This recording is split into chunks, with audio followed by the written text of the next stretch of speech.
하나님의 말씀은 누가복음 2장 1절부터 7절입니다. 그때의 가이사 아구스도가 영을 내려 천하로 다 호적하라 하였으니 이 호적은 그레뇨가 수리아 총독이 되었을 때에 처음 한 것이라. 모든 사람이 호적하러 각각 고향으로 돌아가매 요셉도 다윗의 집 족속이므로 갈릴리 나사렛 동네에서 유대를 향하여 베들레헴이라 하는 다윗의 동네로 그 약혼한 마리아와 함께 호적하러 올라가니 마리아가 이미 잉태하였더라. 거기 있을 그때에 해산할 날이 차서 첫 아들을 낳아 강보로 싸서 구이에 뉘었으니 이는 여간에 있을 곳이 없음이러라. 아멘. 아멘. 아멘. 네, 오늘 우리는 2024년 마지막 시간인 12월을 맞이합니다. 12월을 맞이할 때마다 저는 이런 생각을 합니다. 매년 하나님께서 우리들에게 12월의 시간을 주시는데 과연 이 12월의 시간을 주시는 이유가 무엇일까 하고 곰곰이 생각해 보니까 이 해답을 찾았습니다. 우리의 마지막은 반드시 기쁨이 되어야 한다. 아멘?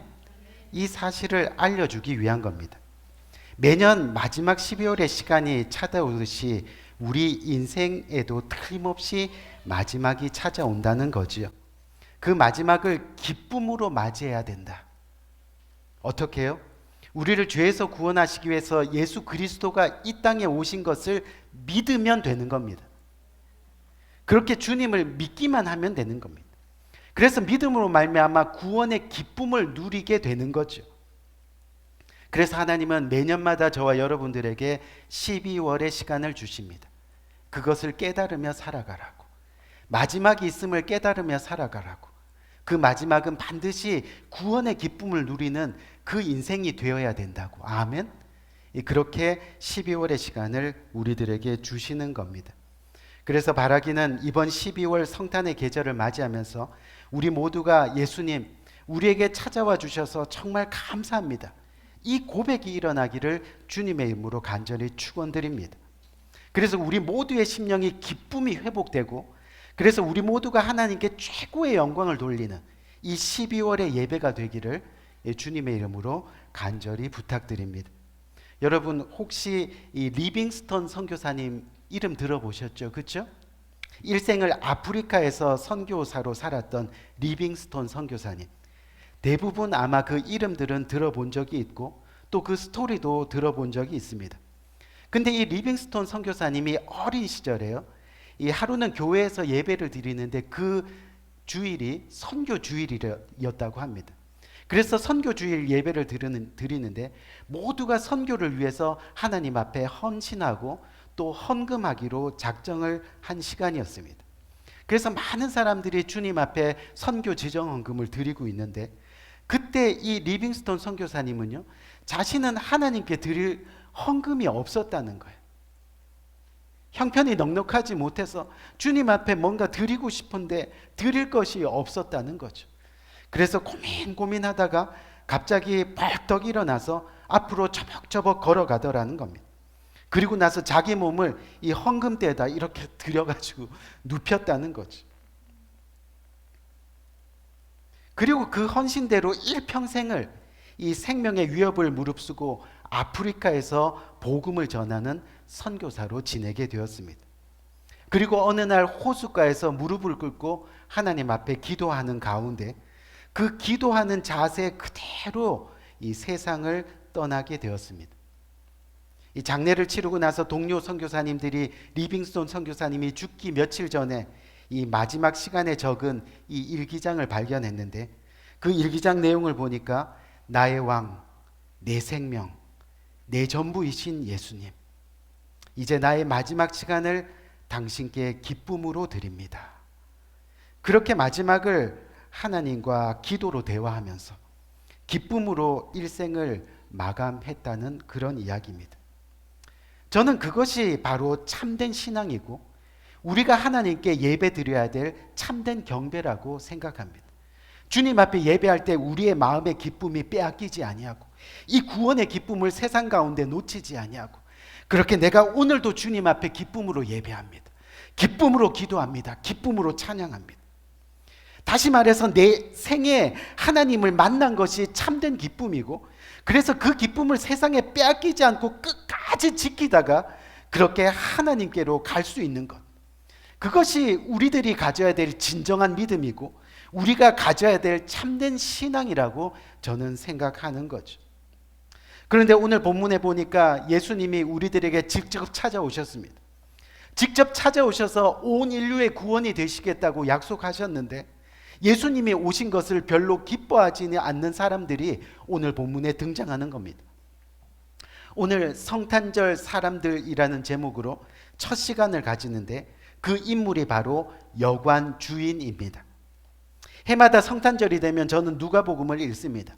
누가복음 가운데서 설교를 준비합니다. 그 이유가 사복음 중에서는 예수님의 탄생 이야기를 가장 잘 다룬 성경이 바로 누가복음이기 때문이죠. 근데 누가복음에 나오는 예수님의 탄생 이야기를 읽다가 늘 멈칫하는 부분이 있습니다.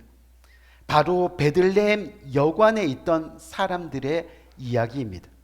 특히 예수님을 직접 맞이하게 된 여관집 주인을 항상 상상해 보게 되는 거죠. 요셉과 마리아가 밤늦은 시간 여관에 들어섰습니다. 그때 그들의 모습이 어떠했을 것 같아요? 틀림없이 힘겨운 모습이었을 겁니다. 어떻게 해요? 마리아는 오늘 성경에 보니까 만삭의 배를 힘겹게 움켜쥔 그런 모습이었을 겁니다. 그리고 요셉은 곧 출산을 앞둔 마리아의 모습을 보면서 안절부절해하는 그런 모습이었을 겁니다. 그런데 그런 모습을 직접 눈으로 보면서도 여관 주인은 방이 없다라고 그렇게 말하고 있습니다. 아마 방이 있어도 방을 주지 않았을 겁니다. 왜냐하면 혹여 아이가 태어나서 시끄럽게 하면 미리 여관에 들어와 자고 있던 사람들이 그것에 대해서 불평할 것이 분명하고 최악은 환불까지 요구할 수 있는 그런 상황이었기 때문이라는 거죠. 그런데 여관 주인은 요셉, 마리아에게 숙소에서 조금 떨어져 있는 마구간을 제시합니다. 당시 모든 사람들이 왕의 명령으로 호적을 하러 고향으로 돌아갔기 때문에요. 그때 여관들이 대목을, 그러니까 돈을 벌 수 있는 대목이었다는 거죠. 그리고 그렇게 방이 없는 상황에서 지금 늦은 시간 이 방을 찾는 사람으로서는 마구간이라도 감지덕지입니다. 무슨 이야기냐면 여관 주인은 그 마구간으로 돈을 벌 수 있는 궁리를 하고 있었다는 겁니다. 그렇게 마구간을 얻었습니다. 그렇게 모두가 잠들었습니다. 그런데 얼마 후에 아이가 태어났습니다. 무슨 이야기입니까? 아무리 깊은 잠에 빠졌다 해도 아이가 태어나는 소리를 못 들었을 리 없다는 겁니다. 그리고 그 출산이 마구간에서 일어났다는 겁니다. 우리 귀한 성도님들, 마구간에 지금 머물고 있는 사람이 누구라는 것을 가장 잘 알고 있는 사람이 누구지요? 바로 여관 주인입니다. 누구보다도 여관 주인은 그것을 알았을 겁니다. 그래서 얼른 방문을 열고 뛰어나가서 어머나 세상에, 어찌 이런 일이, 아이를 낳는다는, 정말 미안합니다. 아까 내 방을 양보했어야 하는데 지금이라도 산모 아이를 위해서 내 방으로 갑시다. 아마 여관 주인은 그렇게 했어야만 했을 겁니다. 그런데 방문은 열리지 않았습니다. 여관 주인뿐만 아니라 여관에 자고 있는 어느 누구도 그런 제안을 하는 사람이 없었습니다. 그렇게 예수님은 철저히 세상 사람들의 외면 속에서 태어나게 되었다는 거죠. 여러분, 이 상황을 요한복음 1장 9절에서 10절 말씀은 이렇게 이야기를 합니다. 잘 들어보세요. 참빛 곧 세상에 와서 각 사람에게 비치는 빛이 있었나니 그가 세상에 계셨으며 세상은 그로 말미암아 지은 바 되었으되 세상이 그를 알지 못하였고 라고 말씀합니다. 우리 귀한 성도님, 여관집 주인의 관심은 어디에 있는 것 같습니까? 오늘 본문의 내용을 유추해 보면 여관집 주인의 관심은 사람에게 없습니다. 그저 방을 내어주고 돈만 받으면 되는 겁니다. 그 방에서 무슨 일이 일어나는지에 대해서도 관심이 없습니다. 사실 알아도 외면합니다. 자신의 비즈니스에 방해가 되지 않기만 하면 그만입니다. 오직 자기의 일, 그리고 결국은 돈 버는 일에만 관심이 있는 겁니다. 사실 예수님께서 여관집 주인의 마구간에서 태어나셨을 때요, 여관집 주인은 가만히 앉아서 메시아를 모실 수 있는 영광의 기회를 얻을 수 있었습니다. 그런데 그 기회를 놓치고 말았습니다. 여관집 주인은 자기 사는 일에만 몰두해서요, 예수님을 모실 수 있는 그 좋은 기회를 그냥 놓치고 말았다는 겁니다. 올해도 성탄절은 어김없이 우리들에게 찾아옵니다. 거의 전 세계 대부분의 사람들이 이 성탄절을 맞이합니다. 성탄절에 사람들은 메리 크리스마스 하며 인사를 합니다. 트리를 만들고 장식을 하고 카드와 선물을 주고받으면서 기뻐합니다. 하지만 정작 크리스마스가 어떤 날인지 잘 알지 못합니다. 어렴풋이 알지만 애써 외면하려고 합니다. 여러분, 우리가 아는 대로 크리스마스는 어떤 날입니까? 크라이스트, 예수 그리스도, 그리고 메스, 라틴어로 경배하다, 또 캐톨릭에서는 미사를 드리다, 하나님께 예배하는 그 단어가 합성된 말입니다. 즉 크리스마스는 예수님을 경배하는 날, 예수님을 예배하는 날이라는 겁니다. 우리가 크리스마스가 되면 인사할 때 메리 크리스마스라고 그렇게 인사를 하죠. 여기서 메리는 예수님의 어머니 마리아를 뜻하는 단어가 아닙니다. 원어로 보면 기쁘게라는 뜻을 가진 단어입니다. 그래서 메리 크리스마스 이러면 무슨 뜻입니까? 기쁘게 예수님을 예배하는 날, 기쁘게 예수님을 경배하는 날, 이 바로 메리 크리스마스입니다. 하지만 여관집 주인처럼요, 알아도 모른 척합니다. 알려고 하지 않습니다. 때로는 외면합니다. 관심 없습니다. 예수님이 마구간에 누워 있습니다. 예수님이 필요한 것이 무엇인지 압니다. 하지만 애써 외면합니다. 주님의 몸된 교회가 무엇이 필요한지 압니다. 하지만 관심을 가지려 하지 않습니다. 요셉과 마리아가 마구간에 함께 있습니다. 뭔가 베풀어야 할 때입니다. 하지만 계속해서 외면합니다. 2024년 성탄절을 맞이하는 우리의 모습은 과연 어떤 모습일까요? 교회에 나오고 또 예배도 하고 합니다. 하지만 여전히 예수님께 자신의 방을 내어드리려 하지 않는 모습이 우리들 자신에게 있지는 않은지 한 번쯤 생각해 보아야 하는 거죠. 예수님이 우리에게 직접 찾아오셨습니다. 아무리 우리가 외면해도 믿으려 하지 않아도 예수님은 오늘도 우리를 찾고 계십니다. 우리의 마음의 문을 두드리십니다. 우리의 마음의 방 안으로 들어가기를 진심으로 원하신다는 거죠. 아무리 마구간에 버려두어도 우리를 위해 오늘도 우십니다. 내가 너를 위해 이 땅에 왔다고, 여전히 이 세상을 내 몸과 같이 사랑한다고, 그렇게 우리를 찾고 부르시는 겁니다. 우리 귀한 성도님들, 지금까지 매년 맞이하는 성탄의 계절이지만요, 한번 곰곰이 생각해 보세요. 우리는 내년 12월을 맞이할 수 있을지 잘 알지 못합니다. 우리의 인생이 당장 내일 어떻게 될지 모르기 때문이죠. 제가 선교지에 가서 강의를 하고 있는데 어떤 이 선교지 그 현지 지도자 되시는 이 목사님이 손을 들어서 질문하는 거예요. 그 질문 내용을 보니까 뭐라 그러냐면, 자기가 아무리 전도를 열심히 해도 교회를 잘 안 나온다는 거예요. 왜 안 나오냐 그랬더니, 예수님 믿으면 천국 갑니다. 예수님 믿으면 구원 받습니다. 그렇게 전도하니까 그럼 예수님을 믿기만 하면 천국 가냐고 대묻더라는 거죠. 그래서 예수님 믿으면 천국 반드시 간다고 이랬더니 알겠다고, 자기가 믿겠다고. 그래서 그 다음 주에 이렇게 기다려보는데 교회에 안 나오더라는 거예요. 왜 예수님 믿겠다고 하면서 교회 안 나오냐 그랬더니, 자기가 조금 더 있다가 한 60 될 때쯤에 예수님 그냥 한번 쌈박하게 믿고 그리고 천국 가겠다고 그러더라는 거예요. 그래서 도저히 전도가 안 된다고 저한테 질문을 하는 거예요. 그래서 제가 그렇게 이야기를 했어요. 너무나 간단한 문제라고. 너무나 간단. 다음에 그렇게 할 때는 이렇게 전하세요. 우리가 내일 일을 모르잖아요. 그렇죠? 내일 우리가 어떻게 될지 모르는 인생을 살잖아요. 하나님께서 오늘 이 시간 이 문을 통과하면서 우리의 생명을 불러가신다 하더라도, 그렇죠, 우리는 내일 일을 모르는 겁니다. 당장 죽을 수 있는 인생입니다. 그렇기 때문에 오늘 이 순간, 우리가 호흡하는 이 순간, 우리가 생명이 붙어있는 이 순간 하나님을 믿어야 하는 겁니다. 아멘. 그래야 천국이 우리의 것이 되는 거죠. 우리 귀한 성도님, 그래서 매년 맞이하는 이 성탄의 계절이지만 우리는 내년 12월을 맞이할 수 있을지 잘 알지 못합니다. 그렇기 때문에 이번 성탄절을 맞이하면서 과연 나는 어떤 모습으로 예수님을 맞이하고 있는가, 이거에 대해서 진지하게 생각해 볼 필요가 있다는 거죠. 지금 우리 모두는 한 여관에 함께 묵고 있는 모습입니다. 우리 모두는 한 교회에서 함께 신앙생활을 하고 있다는 말입니다.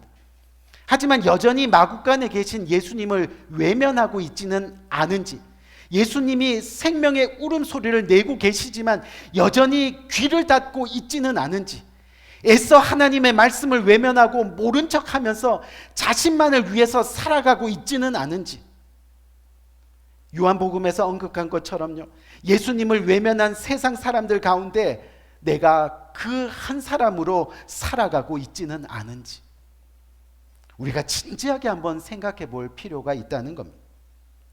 여러분, 문제는 바로 이겁니다. 지금도 우리 자신이 그런 사람들 가운데 하나라는 사실을 모르거나 아니면 외면하고 있다는 겁니다.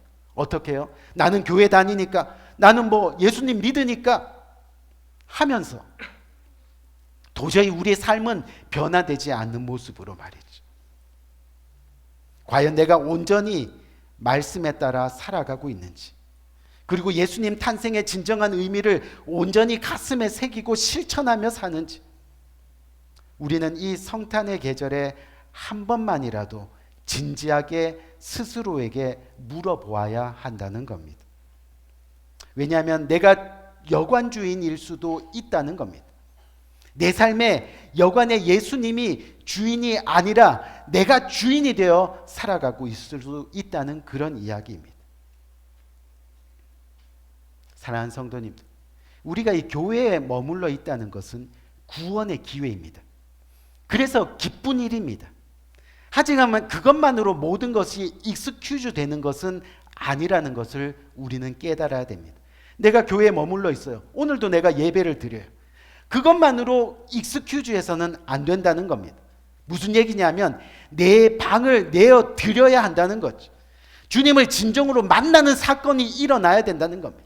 내 것을 포기해서라도 내 삶의 주인이 하나님이라는 것을 만나는 그런 기회가 있어야 되는, 그 결단이 있어야 한다는 겁니다.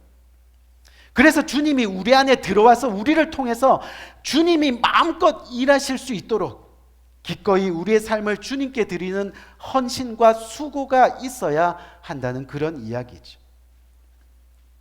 여러분, 미국의 이 신앙 잡지 가운데 가이드 포스트 많이 들어보셨죠? 그렇죠? 이 가이드 포스트라는 잡지가 있는데 그 잡지에 실린 글입니다. 실제 미국의 어느 교회에서 있었던 이야기를 그렇게 기사화해서 실은 글인데 어떤 내용이냐면요, 성탄을 앞두고 주일학교에서 마리아와 요셉 이야기를 담은 성극을 준비했다는 거죠. 미국의 어느 한 교회가요. 그래서 오늘 본문처럼 만삭인 마리아가 이 요셉의 고향인 베들레헴에 호적하러 갔다가 진통을 느끼게 되는 그런 내용을 성극으로 준비하는 겁니다. 근데 담당 선생님이 주일학교 어린아이들에게 이 적절한 배역을 맡았습니다. 너는 마리아 역할을 하고, 너는 요셉 역할을 하고, 너는 이 역할을 하고, 이 역할을 하고, 다 역할을 맡았는데, 근데 그 교회 주일학교에 렐프라는 학생이 하나 있었습니다. 근데 이 렐프라는 학생이 지적으로 조금 모자라서 이 초등학교를 계속 유급하는 그런 학생이었습니다. 문제는 이 아이에게도 배역을 맡겨야 되는데 이 지적으로 문제가 있다 보니까 대사를 제대로 외우지 못하는 거예요. 그래서 고민하다가 이 아이에게 배역을 맡기는데 이 성극 중에서 대사가 가장 짧은 여관집 주인 역을 그 아이에게 맡겼습니다. 그 여관집 주인의 역할은 대사가 딱 두 마디입니다. 이 마리아와 요셉이 딱 찾아왔을 때 방 없어요.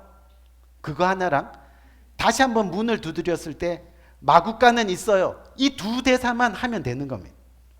그래도 이 렐프 학생이 그 두 대사라도 받아가지고 그걸 열심히 연습했습니다. 빈방 없어요. 마구간은 있어요. 빈방 없어요. 마구간은 있어요.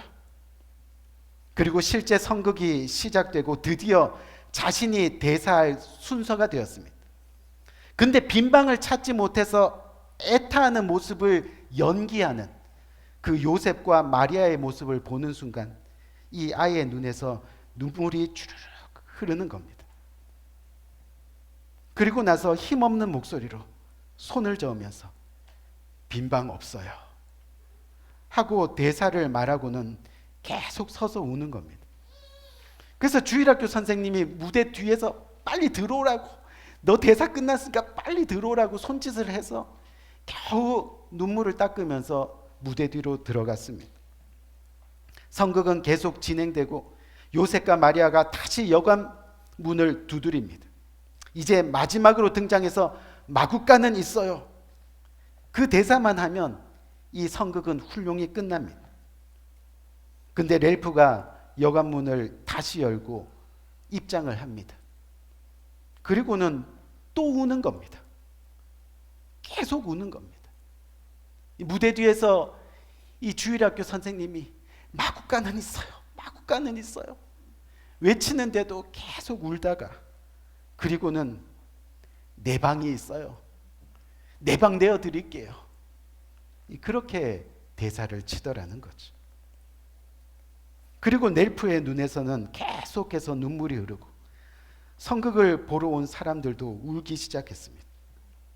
그리고 모두가 일어나서 어느 누구 할 것 없이 박수를 치기 시작합니다. 그리고 그렇게 성극은 끝이 났습니다. 사실 연극은 망했습니다. 엉망입니다. 하지만 내 방이 있어요. 그 대사 한마디가 모두를 살렸습니다. 교회 전체가 예수님께 돌아오는 역사가 일어났습니다. 모두가 회개하는 역사가 일어났습니다.